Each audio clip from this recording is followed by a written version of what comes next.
देवपुर नामक शहर पहाड़ से शांत लगता था, मगर उसकी गलियों में सन्नाटे से ज़्यादा रहस्य बसते थे।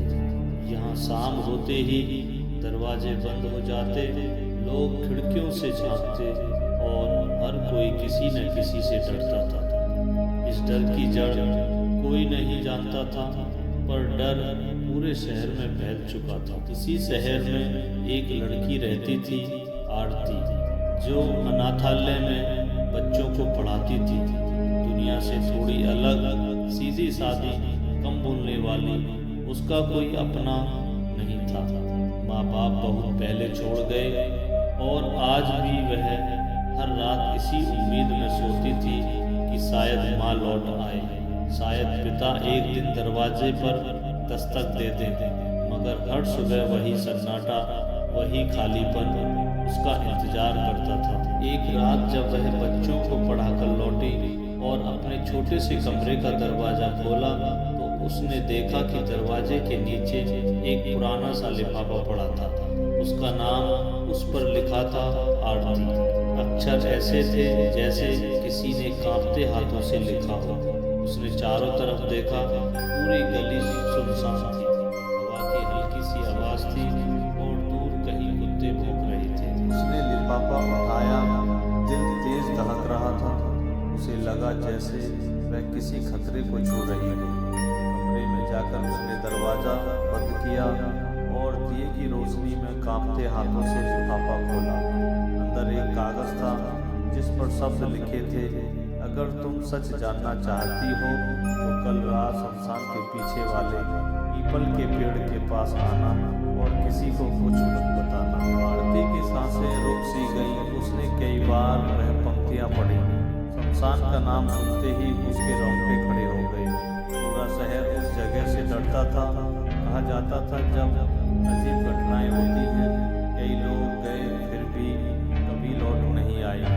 उस रात आरती सो नहीं सकी। उसका मन कह रहा था कि यह कोई साजिश है, कोई छल है, मगर दिल के किसी कोने में यह उम्मीद भीग जा रही थी कि शायद इस खत में उसके अतीत का कोई राज छिपा है, शायद उसकी माँ का कोई पता उसमें हो। सुबह अनाथालय में उसका मन नहीं लगा। बच्चे जब उससे सवाल करते तो वह मुस्कुरा देती, मगर उसकी आंखें खाली रहती।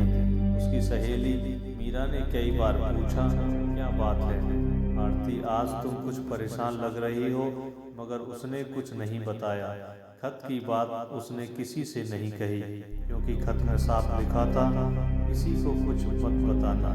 शाम ढलने लगी।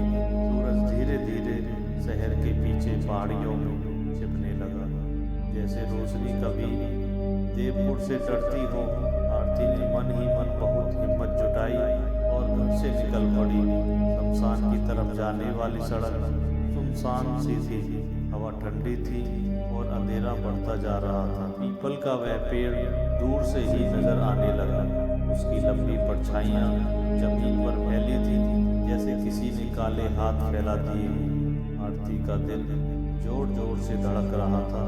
वह मुड़ी भी कि वापस चली जाए, मगर तभी उसे किसी के कदमों की आहट सुनाई दी।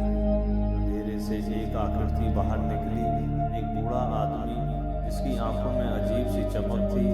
उसके सफ़ेद बाल हवा में उड़ रहे थे और चेहरा झुर्रियों से भरा था।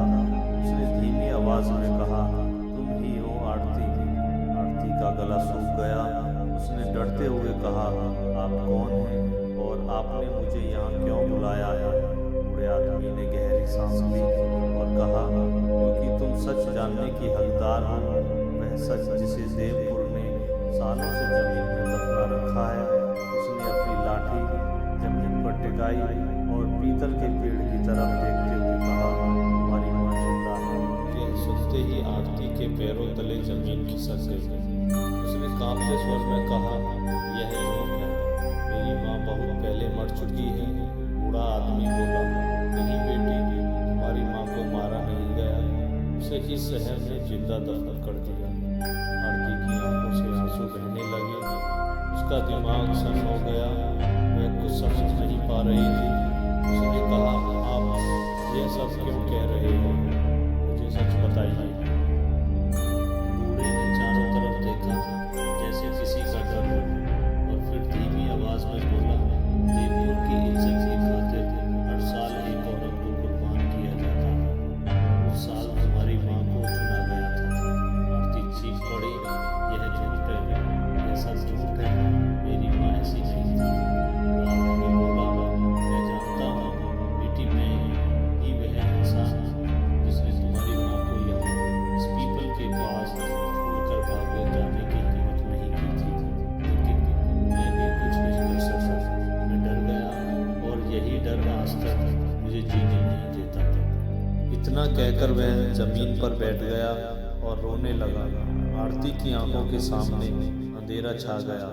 उसे अपनी माँ की याद आने लगी।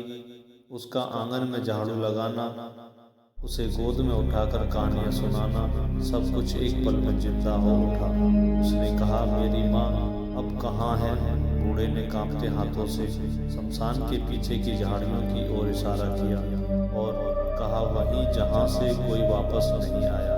इतना कहकर वह आदमी उठा और अंधेरे में खो गया, जैसे कभी था ही नहीं। आरती अकेली खड़ी रह गई। हवा तेज हो गई, पीपल के पत्ते सरसने लगे जैसे कोई फुसफुसा रहा हो। वह धीरे धीरे झाड़ियों की ओर बढ़ी। हर कदम उसके लिए मौत जैसा लग रहा था। तभी उसे झाड़ियों से किसी के कराहने की आवाज़ आई। आरती का दिल बैठ गया।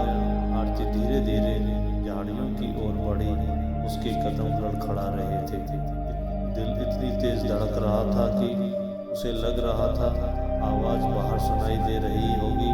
झाड़ियों के पास पहुंचते ही फिर वह कराई की हल्की सी आवाज़ आई। इस बार बिल्कुल पास से। आरती ने कांपते हाथों से झाड़ियों को हटाया और जो उसने देखा उससे उसकी चीख निकलते निकलते रह गई। एक औरत जमीन पर पड़ी थी। उसके बाल बिखरे हुए थे, चेहरा सूखा हुआ और आंखें आधी खुली हुई, जैसे वर्षों से रो रही हो। वह औरत कमजोर सांसों के बीच उसका नाम ले रही थी, आरती आरती। की आंखों के सामने अंधेरा छा गया। यह आवाज़ उसने बचपन में सुनी थी। हजारों बार उसकी रगों में खून की तरह दौड़ गई। वह उसी आवाज़ में रोई थी, उसी आवाज़ में हंसी थी। वही आवाज़ रात को उसे बुलाती थी। वह घुटनों के बल जमीन पर बैठ गई और कांपते होठों से बोली, माँ। औरत की आंखों में हल्की सी चमक आई। उसने बहुत जोर लगाकर आरती की तरफ हाथ बढ़ाया। आरती ने उसका हाथ थाम लिया। वह हाथ ठंडा था, कमजोर था, लेकिन वह स्पर्श बिल्कुल अपना सा था। माँ, तुम यहाँ कैसे हो? यह सब क्या है? तुम यहाँ क्यों पड़ी हो? आरती फूट फूट कर रो पड़ी। औरत ने बहुत मुश्किल से बोलना शुरू किया, देवपुर ने मुझे जीते जी मार दिया। बेटी, इस शहर ने मुझे पापा की देवी बना दिया और फिर मुझे यहाँ छोड़ दिया ताकि उनकी इज्जत बची रहे। आरती का शरीर कांप रहा था। उसने माँ को सीने से लगा लिया। इतने वर्षों का सन्नाटा एक पल में टूट गया। माँ की सूखी सांसें आरती की गर्दन से टकरा रही थी। माँ ने टूटी आवाज़ में कहा, बेटी, अब ज़्यादा वक्त नहीं है। वे लोग फिर आएंगे। मैं यहाँ ज़्यादा देर नहीं रह सकती। तुम भाग जाओ यहाँ से अभी इस वक्त। आरती बोली, नहीं माँ, मैं तुम्हें यहाँ छोड़कर नहीं जाऊँगी। तुम्हें अपने साथ लेकर जाऊँगी। मैं सबको सच बताऊँगी। माँ की आंखों से आंसू बहने लगे। बेटी, यह शहर सच नहीं सुनना चाहता, यह सिर्फ कुर्बानी चाहता है। हर साल एक औरत को बदनाम कर मार देना उनकी परंपरा बन चुकी है। तुम्हारे पिता ने भी सच जान लिया था, इसलिए उन्हें भी चुप करवा दिया गया था। यह सुनते ही आरती सन्न रह गई। मेरे पिता को भी। माँ ने धीरे धीरे से सिर हिलाया। हाँ बेटी, वे लोग ताकतवर हैं, पुलिस नेता और बड़े व्यापारी सब इसमें शामिल हैं। मैं वर्षों से यहाँ छिपकर जिंदा हूँ। कुछ लोग खाना दे देते हैं, कुछ लोग डर के मारे कुछ नहीं करते। मैं मर नहीं पाई क्योंकि मुझे भरोसा था कि मेरी बेटी एक दिन कहकर माँ की सांसें तेज हो गई। उसके शरीर में कंपन होने लगा। आरती घबरा गई। माँ माँ तुम कुछ मत बोलो, मैं अभी किसी को बुला लाती हूँ। डॉक्टर को, पुलिस को। माँ ने कमजोर हाथ से उसका मुंह ढक दिया। नहीं बेटी, पुलिस भी उन्हीं की है, तू किसी को नहीं बुला सकती। अगर तुझे जिंदा रहना है तो यह शहर छोड़ दे। अभी दूर से टॉर्च की रोशनी नजर आई और कई पैरों की आहटें गूंजने लगी। झाड़ियों में लोग आ रहे थे। माँ की आंखों में डर फैल गया। वे आ गए। बेटी अब तू जा, यहाँ से भाग जा। आरती बोली, नहीं माँ, मैं तुम्हें नहीं छोड़ूंगी, चाहे कुछ हो जाए। रोशनी करीब आने लगी। आवाजें साफ सुनाई देने लगी। कौन है यहाँ? आज फिर कोई यहाँ आया है। माँ ने पूरी ताकत जुटाकर आरती को धक्का दिया। भाग बेटी, अगर तू बची रही तो ये सच जिंदा रहेगा। जा जा। आरती रोती हुई पीछे हटी। उसका हर कदम उसे मरने जैसा लग रहा था। उसने आखिरी बार माँ की ओर देखा। माँ की आंखें उसके चेहरे पर जमी थी, जैसे वह उसकी रूह को देख रही हो। आरती अंधेरे में भागने लगी। कांटे उसके पैरों में चुभ गए। झाड़ियाँ उसके कपड़े फाड़ती रही, मगर वह रुकी नहीं। पीछे से चीखों की आवाज़ आई, एक दर्द भरी चीख जो उसकी आत्मा को चीर गई। वह समझ गई अब उसकी माँ इस दुनिया में नहीं रही। वह पूरी रात दौड़ती रही जब तक उसके पैर जवाब देने से इनकार नहीं कर गए। सुबह होने से पहले वह शहर की सीमा से बाहर निकल चुकी थी। वही सड़क किनारे वह बेहोश हो गई। जब उसे होश आया तो एक छोटे से अस्पताल में थी। एक नर्स उसके पास बैठी थी। नर्स ने बताया कि उसे सड़क पर घायल हालत में पाया गया था और यहाँ एक ट्रक वाले ने पहुँचाया है। आरती की आंखों में सिर्फ एक ही चेहरा घूम रहा था, उसकी माँ का। उसे याद आ रहा था उसकी माँ की आखिरी नज़र, उसका आखिरी धक्का, उसकी आखिरी चीख। उसने नर्स से पूछा, यह कौन सा शहर है? नर्स ने कहा, यह पास का जिला है, तुम यहाँ सुरक्षित हो। आरती की आंखों में खौफ के साथ अब एक आग भी जल रही थी। उसे अब डर नहीं रह गया था। अब उसके दिल में सिर्फ एक ही मकसद था, देवपुर का सच पूरी दुनिया के सामने लाना। अस्पताल से छुट्टी मिलते ही उसने एक पुराने पत्रकार की मदद ली जिसने कभी देवपुर पर रिपोर्ट करने की कोशिश की थी, लेकिन उसे धमकियां मिली थी। जब आरती ने उसे अपना सच बताया तो वह भी सन्न रह गया। उसने कहा, अगर बात सच है तो यह देश का सबसे बड़ा छुपाया गया अपराध है, लेकिन यह बहुत खतरनाक है। ये तुम्हें भी नहीं छोड़ेंगे। आरती ने कहा, अब मेरे पास होने को कुछ नहीं है। मेरी माँ, दुनिया सब उन्होंने सब छीन लिया। अब मैं चुप नहीं रहूँगी। अगले कुछ दिनों में उन्होंने गुप्त रूप से सबूत इकट्ठा करने शुरू किए। पुराने लोगों के बयान रिकॉर्ड किए गए। कुछ डर के मारे बोले, कुछ लालच में चुप रहे, लेकिन धीरे धीरे वह सच बाहर आने लगा जिसे सालों से मिटाया गया था। उधर देवपुर में अफवाहें फैल चुकी थी कि कोई लड़की शहर का अंधेरा राज खोलने वाली है। ताकतवर लोग बेचैन हो गए। पुलिस को आदेश मिला, उस लड़की की तलाश शुरू करो जो शमशान के पास दिखी थी। आरती लगातार जगह बदल रही थी। हर रात एक नया डर, एक नया साया उसके पीछे लगा रहता था। कई बार उसे लगा कि कोई उसका पीछा कर रहा है। कई बार उसके फोन पर अनजान धमकियां आईं, लेकिन वह रुकी नहीं। एक दिन वह और पत्रकार एक बड़े चैनल के ऑफिस पहुंचे। वहां जाकर आरती का दिल बहुत जोर से धड़क रहा था। आज उसे बोलना था वह सच जो उसकी माँ की मौत के साथ दबा दिया गया था। इंटरव्यू शुरू हुआ, कैमरा ऑन हुआ, रोशनी जली और आरती ने पहली बार देवपुर की उस परंपरा को सबके सामने उजागर किया। और सब उसके दिल से निकल रहा था, उसकी आंखों से आंसू बह रहे थे, लेकिन उसकी आवाज़ बहुत मजबूत थी। उसने बताया कैसे उसकी माँ को गांव की इज्जत के नाम पर कुर्बान किया गया, कैसे उसके पिता को सच जानने पर गायब कर दिया गया, कैसे हर साल एक औरत को बदनाम कर मार दिया जाता रहा। इंटरव्यू खत्म होते ही चैनल ने उसे प्रसारित कर दिया। कुछ ही घंटों में पूरा देश देवपुर का नाम जान चुका था। सोशल मीडिया पर तूफान मच गया, लोग सड़कों पर उतर गए, सरकार को जांच के आदेश देने पड़े। बड़े अधिकारियों की टीमें देवपुर पहुंची, पुलिस को गिरफ्तारियां शुरू करनी पड़ी। कई बड़े नेता, व्यापारी और अफसर बेनकाब हो गए। देवपुर जहां कभी सन्नाटा बोलता था, वहां अब सच की गूंज थी। लेकिन उसी रात जब आरती अकेली एक सुरक्षित घर में बैठी थी, तो उसे फिर से एक लिफाफा मिला। दरवाजे के नीचे ही वही पीला पुराना लिफाफा, उस पर फिर से उसका नाम लिखा था। उसके हाथ कांपने लगे। उसने डरते डरते लिफाफा खोला और अंदर एक ही लाइन लिखी थी, खेल अभी खत्म नहीं हुआ है। यह लाइन पढ़ते ही आरती का शरीर सिर्फ उठा। उसने तुरंत दरवाजा खोला। बाहर अंधेरी गली खाली थी, कोई नहीं दिखाई दे रहा था। हवा भी जैसे थम गई हो। वह भीतर लौट आई और दरवाजा बंद कर दिया।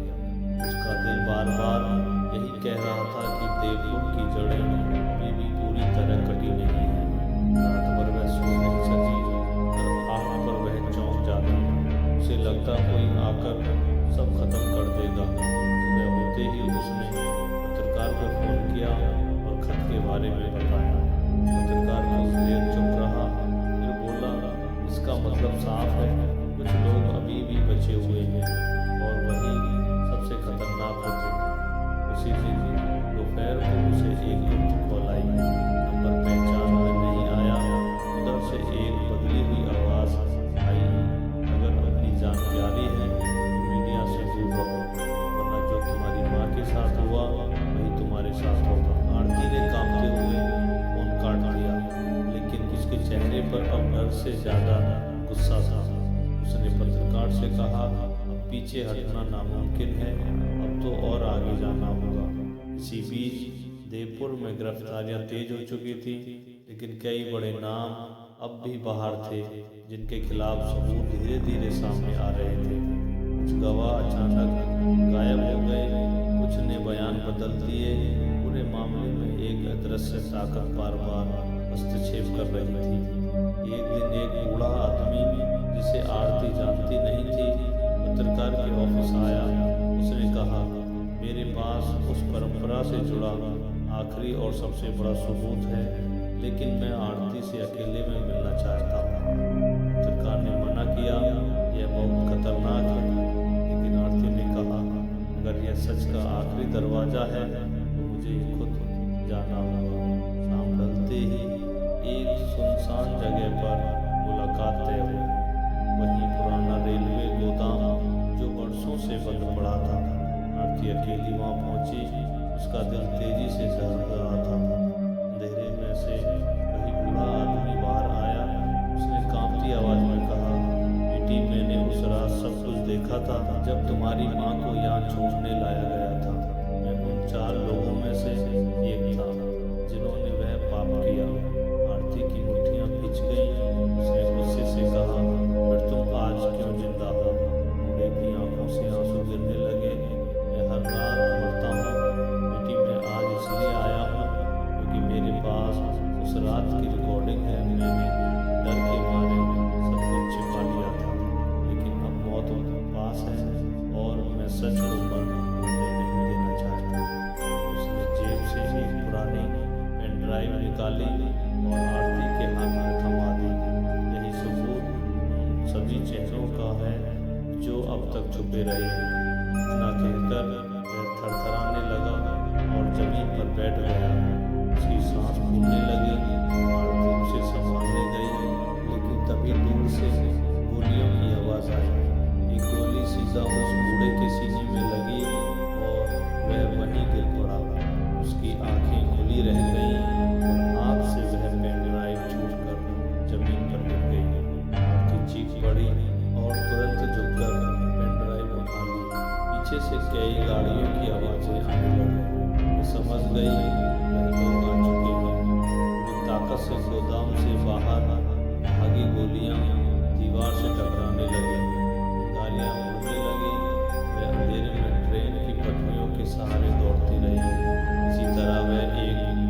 के पीछे छुप गई।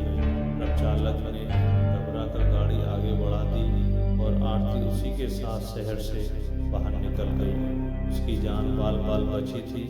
उसने सीधे पत्रकार को फ़ोन किया और सारी बात बताई। पत्रकार ने कहा, अब देर नहीं कर सकते, यह पेन ड्राइव तुरंत देश के सबसे बड़े चैनल को देनी होगी।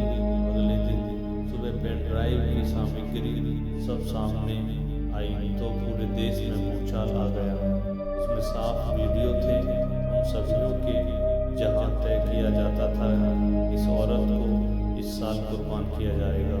उसमें नेताओं, अधिकारियों, पुलिस अफसरों और कारोबारियों के चेहरे साफ दिख रहे थे। सरकार पर दबाव इतना बढ़ गया कि विशेष जांच दल बनाया गया। सेना तक को देवपुर में तैनात करना पड़ा। कोई भी ताकत इस सच्चाई को दबा नहीं सकी। एक एक करके सभी बड़े नाम गिरफ्तार होने लगे। देवपुर की वह काली परंपरा हमेशा के लिए खत्म कर दी गई। लेकिन इस सब के बीच आरती अंदर से पूरी तरह टूट चुकी थी। उसकी माँ तो लौट नहीं सकती थी, लेकिन उसका सच अमर हो गया था। कई महीने बाद जब सब शांत हो गया, आरती एक दिन फिर देवपुर गई।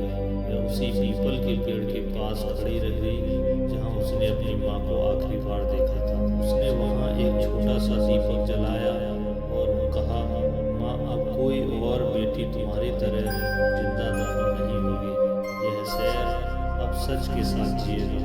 हवा चली, पत्ते हिले और आरती को ऐसा लगा जैसे कहीं से कोई आशीर्वाद दे रहा हो। वह वहाँ से लौटी और एक नई जिंदगी शुरू की।